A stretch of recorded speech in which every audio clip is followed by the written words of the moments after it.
Tel Aviv, and they've made their own shirts, etc.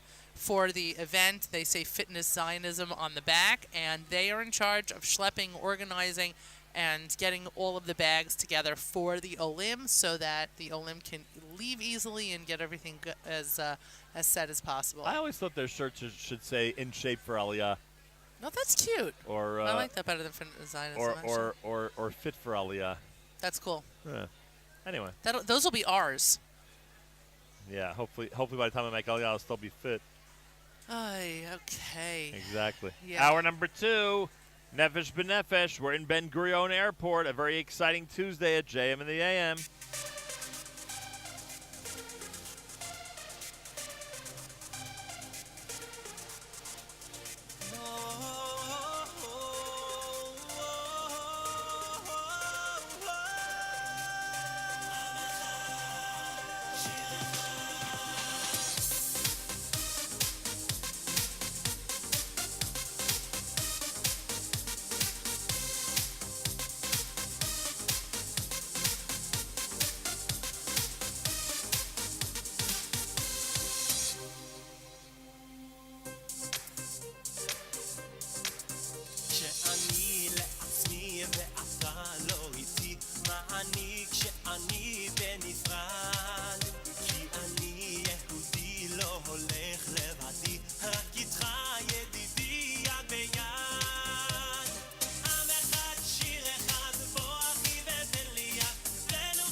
הנשמה, כולנו עם אחד, תיתן לו בי אהבה. אבינו שם, הוא רואה את כולם, אוהב כשכולנו יחד. רק רגע, תראה את הנשמה, כולנו עם אחד, תיתן לו בי אהבה. אבינו שם, הוא רואה את כולם, אוהב כשכולנו יחד. נשיר נשיר כולנו יחד. אנחנו עם אחד. כולנו עם אחד. אנחנו עם אחד. כולנו עם אחד. אנחנו עם אחד. כולנו עם אחד. אנחנו עם אחד. כולנו עם אחד.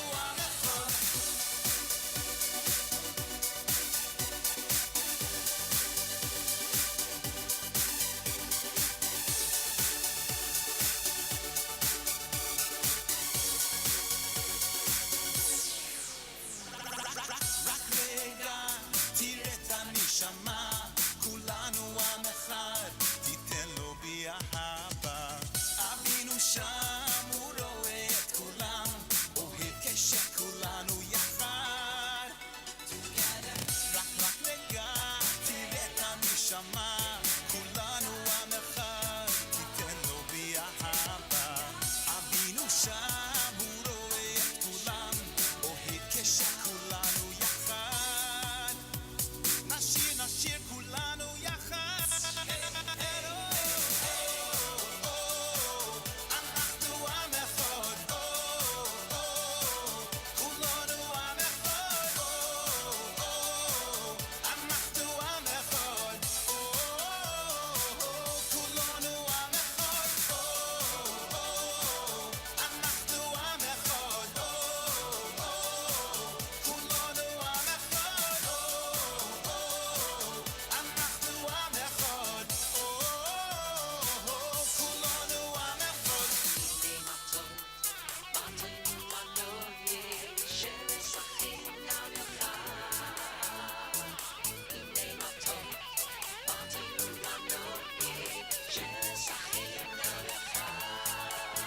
אחד.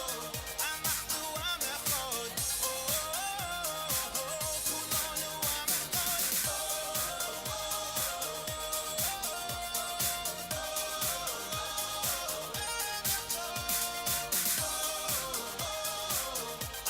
כולנו עם אנחנו עם אחד.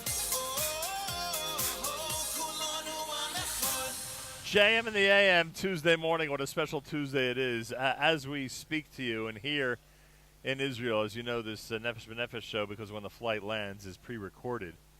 I got to thank PC Guy. He has provided for us a monitor where we're actually watching the plane. We're actually watching the entire Nefesh B'Nefesh group in this incredible charter flight D plane. If you're watching it at the same time that we are, you're seeing hundreds of people in front of the plane just just celebrating and cheering and being so effervescent and enthusiastic about being here in Israel. They're sitting and standing in front of the El Al plane, waving, wearing those who are Chayalim Bodedin, those who are going to be lone soldiers in the Israeli army, and there are over 100 of those people in this flight are in their special T-shirts and already feel an incredible camaraderie, a great group feeling, and of course plenty of families, plenty of people that had planned for a while, from a period of weeks to maybe years, to be here in August of 2014 and be part of this specific Aliyah charter flight. Oh, is this amazing just to watch. Incredible. So they're together. They're taking the big photo. Again, if you happen to be watching at the same time, or if you were watching, I should say, at the same time as we are now, you know exactly what I'm talking about. This group and the group that's preceding it off the plane is going to be heading toward the terminal via bus, and then they're going to walk into this room into this terminal, having been met by hundreds of people with signs and balloons and streamers and special messages. Lots of there's Tani, I see. There's Tony Gelbart. They'll have there's some have special messages like happy birthday, and obviously plenty of messages that have to do directly with their aliyah, with this very special day. Oh, the President of Israel is here, right? That's the President of Israel, Ruby Rivlin. He is there to greet the plane, and looks like a nice, distinguished group of VIPs who are there to say hello and welcome everybody to Israel. As some people kiss the ground and get ready to start their Aliyah journey. There's Rabbi Yeshua Fass, Executive Director and co-founder of Nefesh B'Nefesh. Natan Sharansky, who we mentioned earlier, he's there now on the tarmac to greet this incredible group. What a feeling. What an absolutely exhilarating and amazing experience. We're watching here as Miriam Wallach is here, just telling her to watching the monitor and seeing the President of Israel, Ruby Rivlin, and Natan Sharansky, and of course the entire Nefesh B'Nefesh staff greet this incredible group. There's an absolute giddiness right now amongst this crowd right inside the terminal. I mean, there's no other word for it. Everyone is just giddy. First of all, they're so excited and the screaming begins. They're so excited to not only be watching the monitors within the terminal itself, but again, that sense of relief, that opportunity to see the President of Israel doing something fun, doing something warm and inviting and exciting, and that isn't war-related. I mean, yes, it is more of a ceremonial position where the President of Israel is involved in a lot of the things that we would equate with the Vice Presidency of the United States. But nevertheless, again, there's just this, oh my gosh, everybody's smiling, everybody's out on the tarmac. All of these chayalim, these new chayalim, who are taking their pictures right now as they have just gotten off the plane, and just people hugging each other within the airport because they're excited to be there to greet other family members or loved ones who are making Aliyah as we speak. I mean, there are flags everywhere, and everyone is just in. There are smiles. There's not one. There's not one Ole yet in the terminal, and there are smiles from ear to ear. It is so exciting. I like watching Natan Sharansky as he takes an interest in every one of these soldiers. I can't hear what he's saying, but I bet you he's asking them where they're from and why they decided to come to Israel and how incredible a day this must be for them.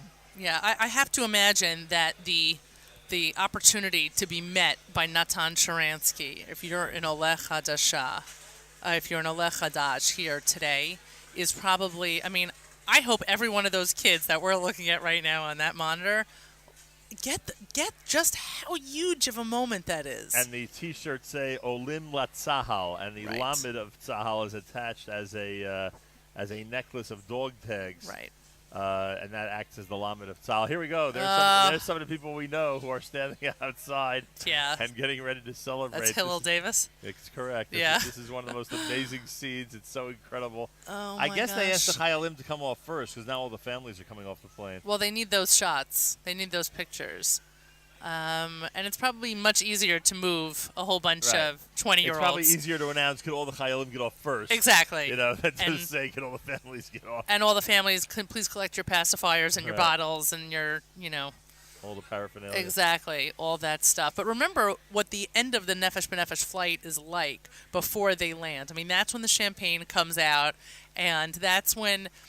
is that Aaron Leibowitz? That is Aaron and Yael Leibowitz getting off the plane right now.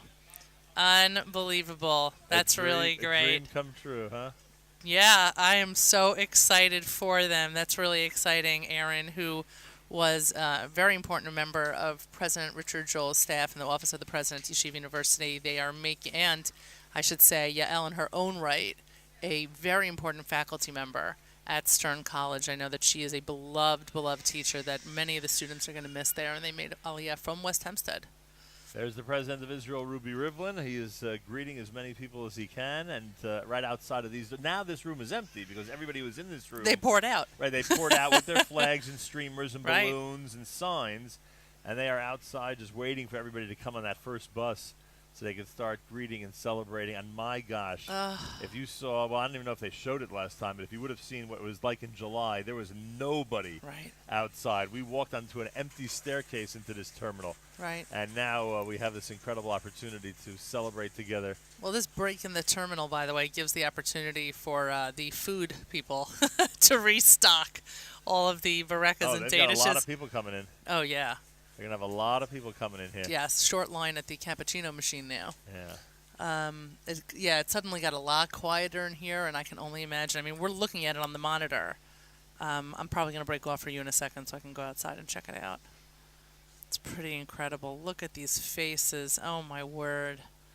Wow. Wow. Wow. Kol hakavod, by the way, to everyone who came as a family this morning. I mean, people had to wake up really early in the morning to get here. Well, they wanted to greet their cousins, their friends, their Yeah. kids, their grandchildren, their parents, whoever it is that's finally making Aliyah. And They there are want to the be here. Marilys's. Those are the Marilys Yes. with their T-shirts. Yeah, because what do their T-shirts say? Something about Aliyah is our protective edge. Aliyah is our protective edge. There you go. That is what the Marilys family proclaims through their T-shirts as they get off the plane and disembark here in Correct. Tel Aviv. And there's Naomi. Very exciting. Isn't it amazing how you can make a statement just by wearing a T-shirt on the plane?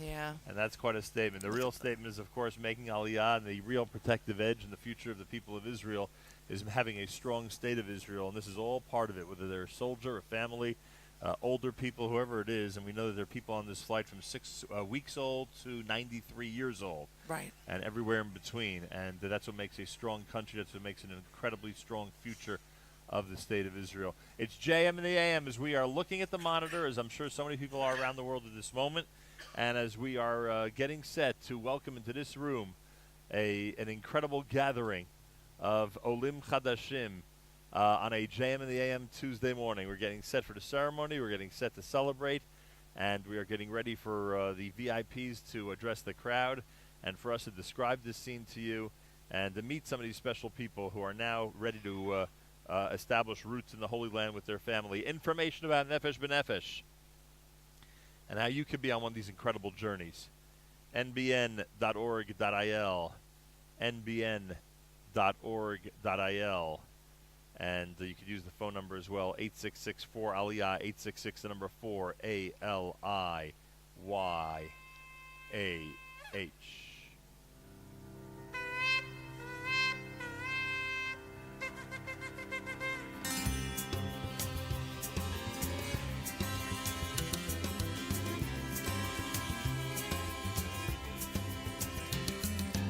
Am Yisrael chai, Am Yisrael chai, Am Yisrael chai, Ad b'lidai,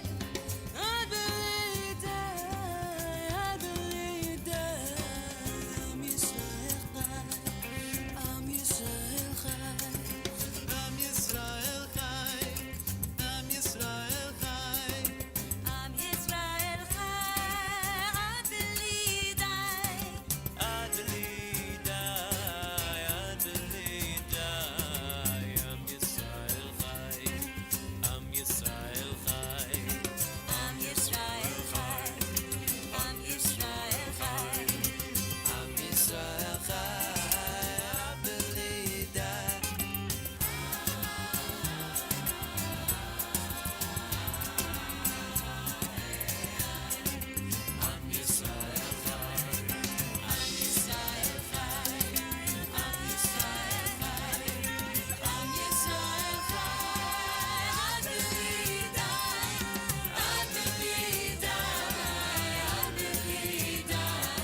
JM in the AM.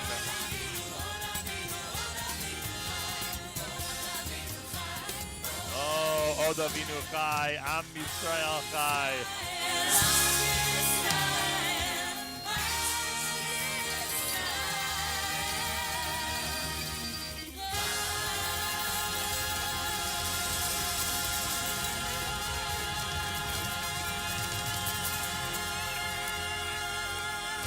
We're here in Tel Aviv, Ben Gurion Airport, and we are watching as the first bus is pulling up to the terminal here with the Nefesh B'Nefesh charter flight to Israel.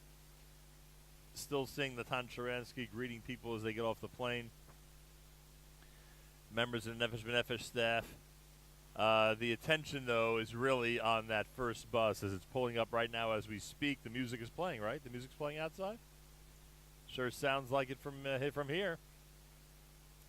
The music's playing outside, and the people are being here it is. Here's the first bus, and the people are being mobbed with a scene of Israeli flags and signs and balloons and all these incredible messages from all the people who have been gathering here for the last hour here at Ben Gurion Airport. And people come off of the bus wrapped in Israeli flags, grabbing Israeli flags from people, dancing in the aisle as their aliyah is being acknowledged. It is one incredible sight. Young and old, single, married, plenty of families, as everyone marches from the bus into this room, the old terminal here at Ben Gurion Airport. What an amazing scene.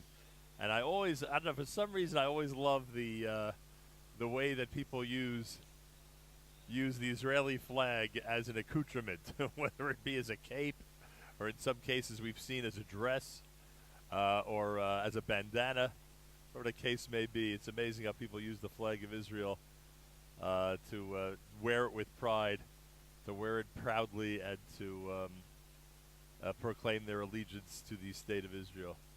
It is really amazing. Wow. Nefesh B'Nefesh flight has landed. We are here in Ben Gurion Airport. You're hearing the program a few hours later here at JM in the AM. This is the culmination of our amazing journey to Israel, which included some fantastic programming and some wonderful things we were able to do. And here we are in the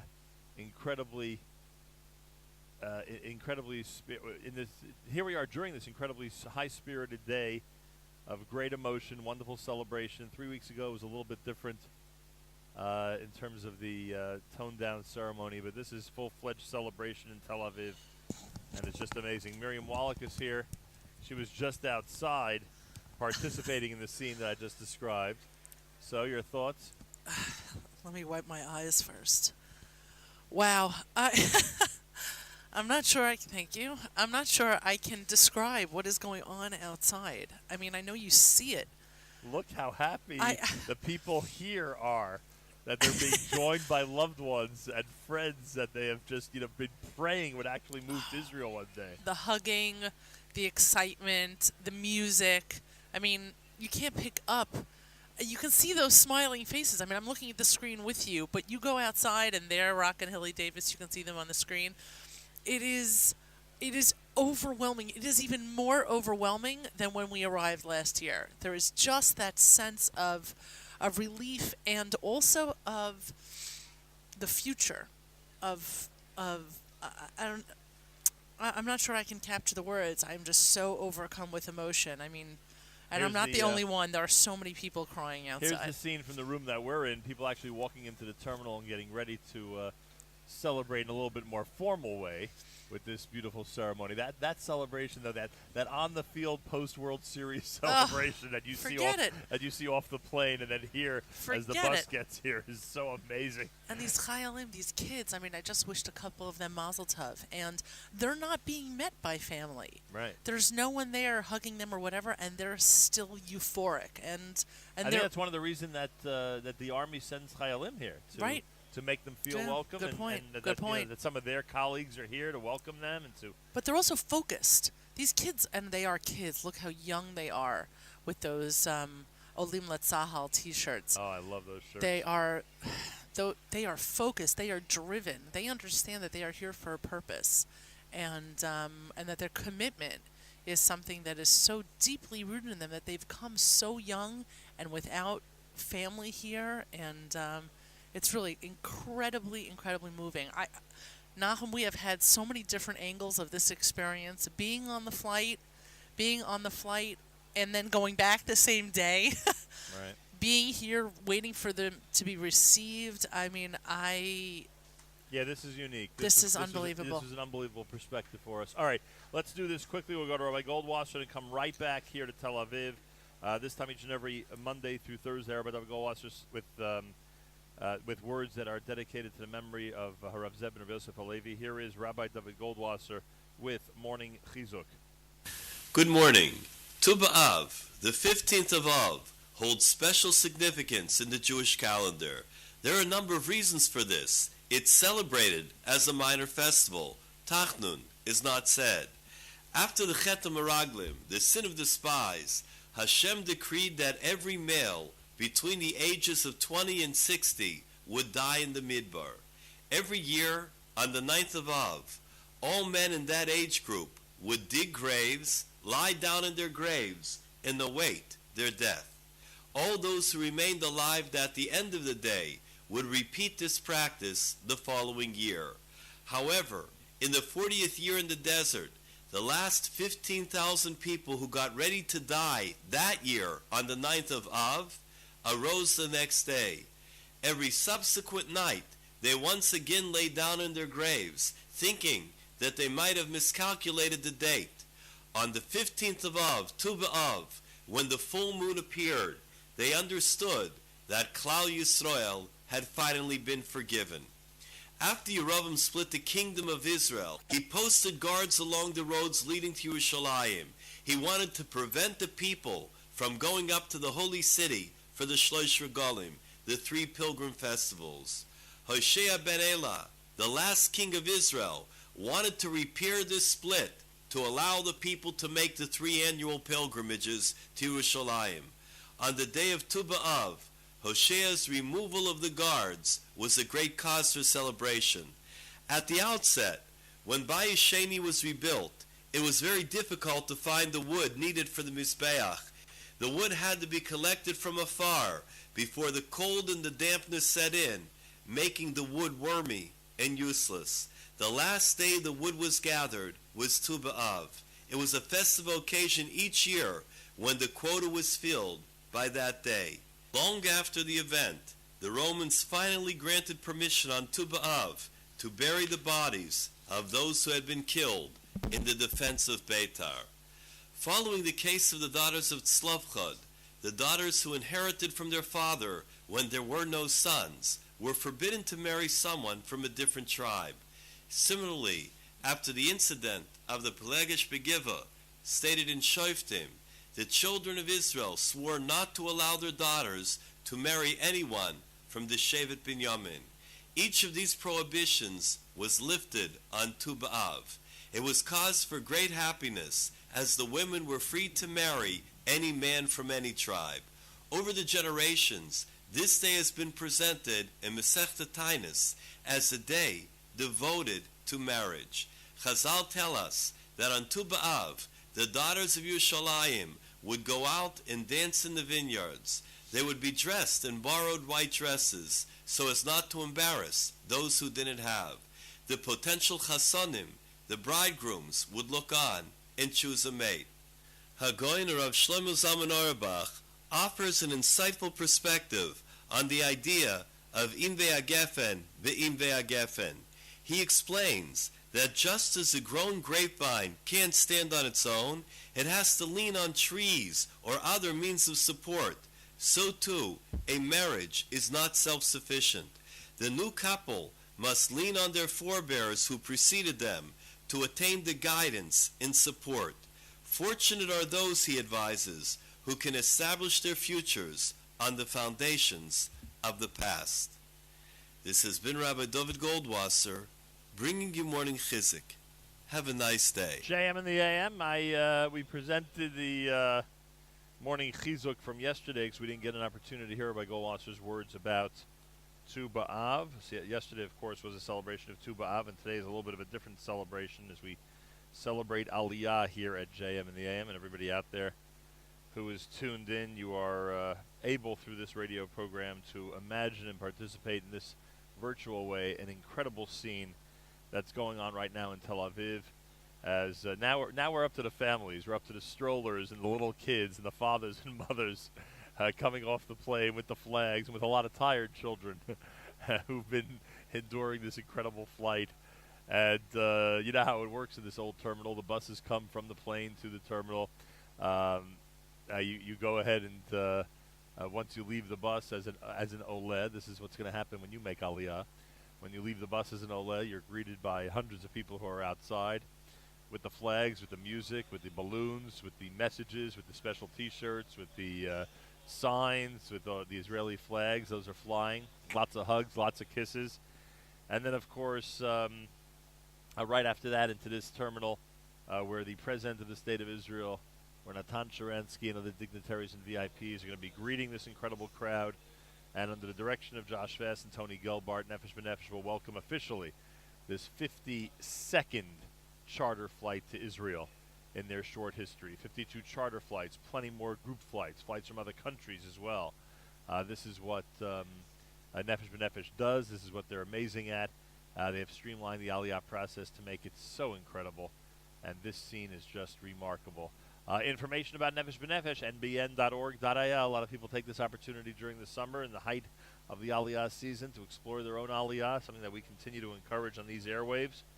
866-4-ALIYAH, 866 the number 4, ALIYAH, and of course, nbn.org.il, nbn.org.il. JM in the AM Tuesday. Tomorrow we're back in studio. This will draw our Israeli trip to its conclusion. And we're going to try in the next few minutes to bring over some of the people to this makeshift radio booth that have just enjoyed this amazing flight and have seen their dream of getting to the State of Israel during this summer of 2014 become a reality. I remind you that there have been no cancellations, no postponements. This group has been intact no matter what the situation here was in Israel the last few weeks. And boy, compared to a few days ago, it seems like a completely different spirit, a completely different celebratory atmosphere. And it's just amazing. It's absolutely incredible. This is JM in the AM. We'll continue with some music, and then we'll start bringing over some wonderful people who are now part of the State of Israel, who are going to help this country continue to grow, and their families will be benefiting from that experience for a long time to come. That's for sure. Yaakov Shweki at JM in the AM. עם ישראל, לא לפחד, השם אלוקיך הולך איתך. עם ישראל, לא מפחד, השם אלוקינו השם אחד.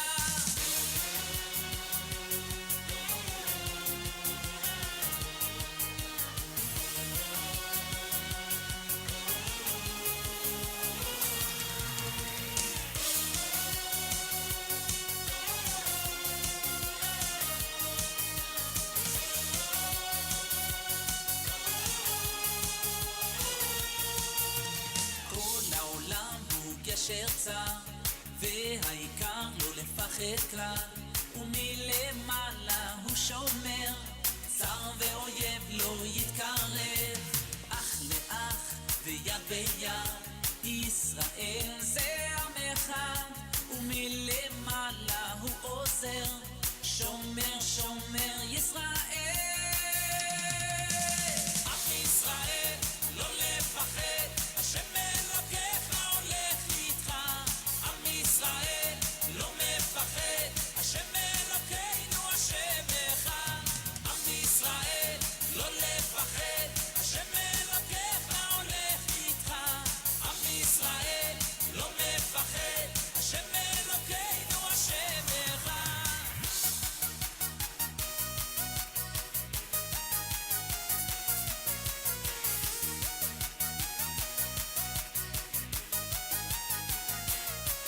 כל העולם הוא גשר צר, והעיקר לא לפחד כלל, ומלמעלה הוא שומר, צר ואויב לא יתקרב, אח לאח ויד ביד, ישראל זה עם אחד, ומלמעלה הוא עוזר, שומר שומר ישראל.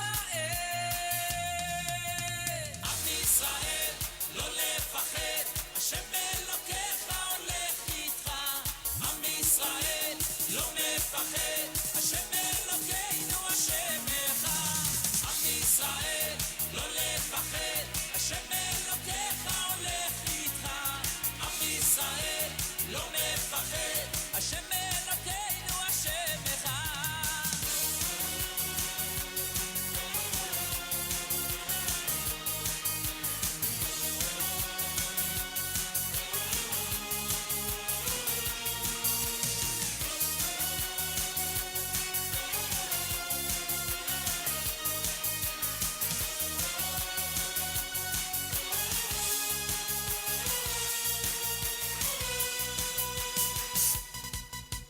עם ישראל לא לפחד, השם אלוקיך הולך איתך.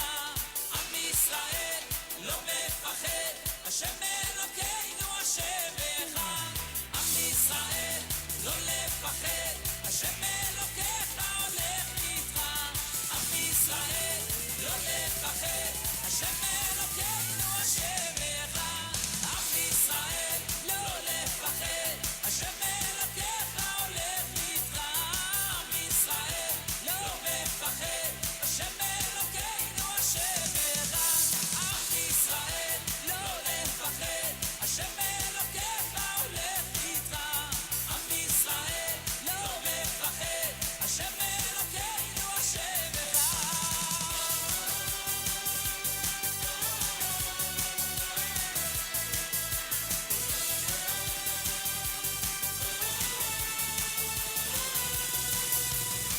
JM in the AM. Well, 3 weeks ago, I had the opportunity to welcome a Lower East Sider to Israel during the Nefesh B'Nefesh flight, and I have the same privilege today. Rabbi Josh Uter is with us. He is fresh off of the flight, and we welcome you to JM in the AM. Good morning. Good morning. Thank you very much for having me. So, what was it like? Tell me about the flight. Like any other flight. I mean, you're just on there. I would say a lot more singing. Definitely a lot more singing, especially like, towards the end. Any little things like we have now announced our descent, whole round of applause. We start like arcing. First sign of land, sound of See, applause. it was a different flight than you thought. That is just slightly different, but yeah, otherwise it's a normal flight. And for getting us. off the plane, describe it for us. Getting off the plane, it's something really amazing where you see that people in Israel actually want you here.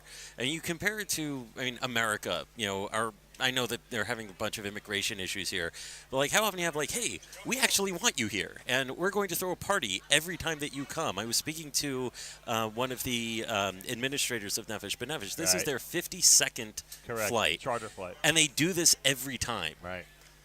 That's really amazing. It is incredible. The one exception was, of course, last month, but thank God we're back into the spirit of a real big celebration here in Tel Aviv. So it's an exhilarating experience. What do you have to say to the people back in the United States? Is it time for them for all of us to consider Aliyah? And all of us. I mean, that includes you too, I right? know, but I told you it's a bad day to talk about it. Well, yeah. I mean, one thing that I really appreciate with Nefesh B'Nefesh in particular is while they encourage Aliyah, they've also very much encouraged smart Aliyah. So if you go to people and ask, well, hey, this is what I'd like to do, they will actually tell you advice that might say postpone Aliyah a bit, because the goal isn't just to move to Israel. Anyone can, but how do you do it responsibly so that you don't have to leave? So if there are things that you need to take care of, be it professionally or whatever first, Right. they don't, try to do it as, fanciful as it might have been done, as like, oh, just come to Israel, everything will be fine. They do a very good job of trying to say, here are the things that you need to take care of first and then go. But most cases, it's, just planning ahead. That wasn't exactly how I did it, but for most people, it's planning ahead and, setting that up as a goal, some sort of timetable. And Nefesh B'Nefesh has been incredibly helpful in terms of helping navigate all of that. And I know that your parents are here already a couple of years. When's the Yeah. first time you thought of actually getting here? I've thought about it for a while. For Do you remember many when you started this process? Yeah, this particular process I started this past January. And the reason being, I know you could appreciate this as a Lower East Side resident, due to various co-op policies, my rent just completely skyrocketed. So it got to a point where I could no longer afford to live on the Lower East Side. The management office is responsible for your Aliyah? Well, I don't know if it's the management office or the board, but the board actually changed their decision. But once I saw the writing on the wall that I couldn't really afford to stay, then, whatever I had that was sort of stable there. Like, I think one reason why Aliyah is so daunting is it involves a major change in people's lives. Right. You're uprooting your home, family, job. I kind of had that already for me. So it's hard if you actually have to uproot yourself. Here I knew, okay, a major change is going to come. So it made the decision to make Aliyah easier, because I realized, well, I can't stay here, so what other options? Hey, Israel looks good. Very nice. And just started the ball rolling like that. But I realize everyone has their own cheshbon, everyone has their own ways of trying to figure out what's best for them. And it's important for people to figure that out. And part of that also means whatever, comfort that you have. I mean, I don't just mean material, I mean psychological comfort, whatever situation you're in, being able to get past that and saying, you know what? I'm ready to start from square zero right now. Rabbi Yehuda starts in Jerusalem. Mazal tov to you. Thank you for very being much. here today. It's a pleasure to be here to greet you. Good to see you again. As you Hope to arrive see you in here too sometime. Hope to see you very soon here in the Holy Land. That's for sure. Rabbi Josh Yuder is in Aleph from the Lower East Side of Manhattan, and he is among the hundreds who have made Aliyah. And here's a very familiar face and voice to our audience.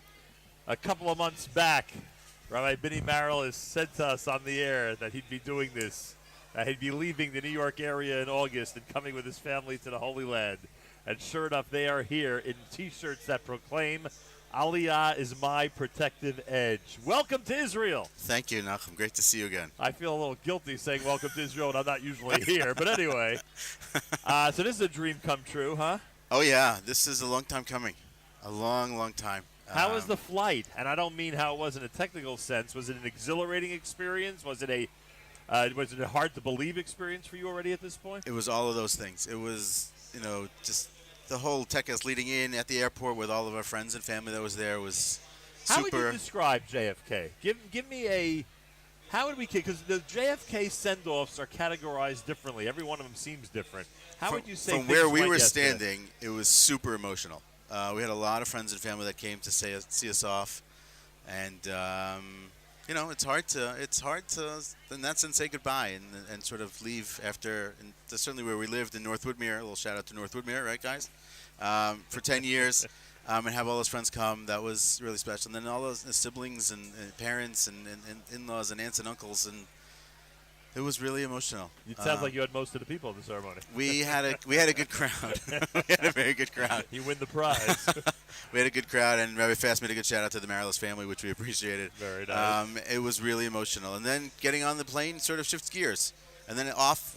On the plane, takeoff is really emotional and amazing, and people are yelling and screaming and singing and clapping, and within the last hour of the flight, the clapping started and the chanting started, and the people were getting really restless and ready to go, and took a great video of the last 30 seconds in the air as we hit the ground, and people really just like a GoPro moment, really cheered, and really it was special.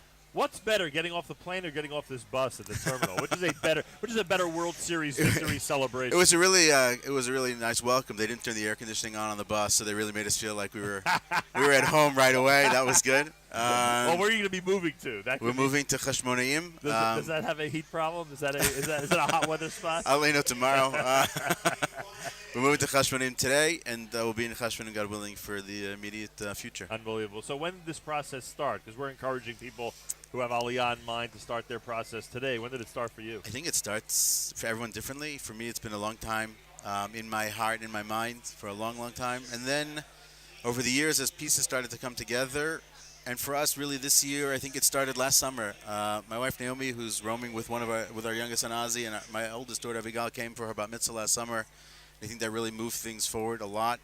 And then over the course of the year, and then with Yeshivat Shalvim where I work, they were ready to go with this. They were welcome to the idea. They were welcome to the idea, and we really feel there's a lot that we can do from this side, even as You've opposed. discussed that with us on the air. There's tremendous potential. Yeah, and there's real opportunity to do it, and we really, without that, it would not have happened. We're So, fans of a lot of institutions. You know, we're big Shalvin fans. I know we hosted you last summer on this Correct. trip. I think for the entire Oh, day. that's right. That's right. It was on this trip, actually. Yeah. And we wish you the best of luck with that. It's from what I am told, the yeshiva is still flourishing like crazy. Amazing. Really an extraordinary number again this year. Really high quality, as always, caliber of students on the boys and the girls side. And just tremendous, real growth. Yeah, real growth. the expansion to the girls, which nobody had any clue how it would go, Right. has been an unbelievable move. Unbelievable. They really pack it in every year, and the quality just keeps going better and better and better every year. It So is amazing. we're doing great. Thank I'm God. sure there are a lot of Yeshiva League students who are paying careful attention as they decide where to go in Israel. Yeah, it's parents, students. They look around their communities, look around the schools. They look at the leadership, and they find Shalvin people in all those positions, men and women. So we're happy to have them come, and now we have a chance to sort of do some new things with me being here. How many different expressions did you go through before the T-shirt ended up being Aliyah's My Protective Edge? I wanted to get it right. I thought that there were a lot of ways to go with the T-shirt for today, but the timing really sort of made it only one thing. We were making the Aliyah before anything broke out this summer, so it probably would have said something completely differently had it not been for what has been going on for the last. And at the same time, what else could we do? We weren't doing very much being in New York other than say davening or just spreading information around. And Aliyah sort of, from that standpoint, for an American, perhaps is the strongest thing we could possibly do as a message. And so the T-shirt sort of came that way, and it worked. It's funny. We talked about the difference between last month and this month. Just the last few days, things have been so different. So different. We sat in the Nefesh B'Nefesh headquarters Thursday. Nobody even knew if there'd be a full-blown celebration here. Right. And it's not just the logistic thing that there happens to be a full-blown celebration. It's just the whole atmosphere in the country is so different. But look, you know this. I mean, you work here. You know this. It's going to be lots of ups and downs. That's the way it works here. Yeah, we've had in the it. State of Israel. We've had it. Over the summer, a lot of parents have been reaching out to us, asking about security at the yeshivot and to find out what's going on. What are the procedures? What's the plan in place for security rooms and safe rooms and travel and all kinds of things? And we've been on top of it. One thing you could tell everybody, and I noticed this because I have kids here this summer and I visited some of the places where they're staying, there is no major yeshiva at this point that doesn't take security very seriously. Oh, it's I mean, you can really top speak priority. on behalf of everybody at this point. It's the priority. Yeah. It is not uncommon for young men and women to hitch rides out of yeshiva to go different places. That has been the case in the past. And we've been asked that question about what has been the procedure, what has been going on. And No Fire Alone, as a community, has taken on a very serious approach to this. And the yeshiva takes the security issue. You have to. If you don't take it seriously and you're not planned out, and parents are not safe, they don't feel safe with their kids going. And if they don't feel safe with their kids going, they're not going to go. All right. And so we have to take it as the top priority. And it's a message that we always emphasize because we want people to come. Yeah. For the year, for Aliyah, for vacation, for summer programs, we want people to come. And they should realize that, and again, I'm not saying that they didn't take it seriously years ago. It's just that there's an infrastructure in place now where yeshivas and other types of programs and institutions are able to follow a course of how would I put it, like a regimen, a course of security that always has the security personnel in Israel paying careful attention. Correct. to. There's a security protocol. There is a line of Protocol, command. There is a chain of communication with local authorities and local IDF, and they're always in touch with each other because they have to be. And if they're not, then there's a problem, and they are. So Thank God. And the yeshiva is prepared, and they're ready to welcome all the Talmidim next week. I think next week, 2 weeks, whatever it is. Soon. And we're really excited. Tell everybody back in the United States which members of the Marilis family are here. We have with me J.J. Marilis, Avigai Marilis, Orly Marilis, Yeah. Ozzy Marilis, Naomi Marilis, and a quick shout out to all the Marilai and the List families, wherever they may be, and to the community of North Woodmere. Phenomenal. Thank you, Rabbi. Thank you. Mazal No, tov. great Welcome to see you again. Israel. All right, take care. There you go. The Marilis family is here, one of the families we've been waiting for on this trip. What an incredible journey, and I don't just mean the flight. I mean their incredible journey from the U.S. and making this decision to get to Israel ASAP. Just remarkable. More coming up. This is JM in the AM at 91.1 FM, 90.1 FM in the Catskills. Rockland County at 91.9 on the FM dial, and around the world on the web, jmintheam.org.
JM in the AM, live, or sort of live, from Ben Gurion Airport as we do our Tuesday morning show and wrap up our Journey to Israel, covering today the amazing journey of the Nefesh B'Nefesh Olim, hundreds of Olim, with an incredible number of soldiers in the heading to the Israeli army. Wonderful group of families, an incredible, really an incredible sight here at JM in the AM. And we are part of the whole experience here as we broadcast from the ceremony that commemorates this arrival of hundreds of Olim to the state of Israel. I see many of the dignitaries have already been seated for the ceremony, and the tekes, the actual ceremony, is about to begin. People like Josh Fass and Tony Gelbart, co-founders of Nefesh B'Nefesh, Natan Sharansky, who we've mentioned, President of Israel, Ruby Rivlin. I see Russell Robinson of the JNF, who's here. He is in a front row VIP seat as well. And they are literally getting set to get started in this whole process. One of the things that Nefesh B'Nefesh has done has been to make this as a painless process